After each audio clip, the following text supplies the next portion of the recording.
expectation ng iba para sa isang nagsisimula na isang part-time real estate agent.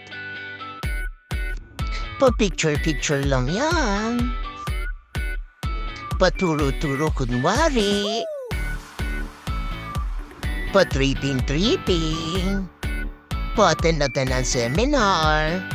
Pumupunta sa magagandang property at pag-gawa-gawa ng video. Marami ng pera yan. Di nila alam magaling mag-multitasking. Yes, yung pagpunta sa property natin natin nila. Opo. Yes, pwede po natin i-view po yun. Kailan po ba sila available? Naglalaba muna bago mag-tripping. Konting makeup lang para hindi hulas. Ayan, ready na sa tripping. Lagi may talang sandata para hindi mainitan. Nag-o-ocular bago mag-tripping. Naghahanap ng tamang daan. Madalas naiinitan at naaarawan.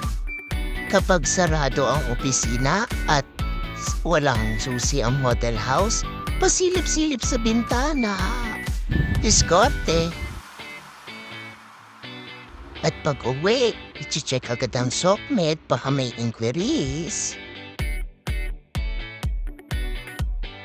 Text, chat, kahit saan. Tawag kay client para sa inquiries.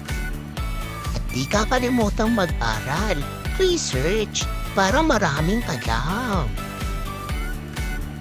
Gusto mo bang kumuha ng bahay? Message mo na ako.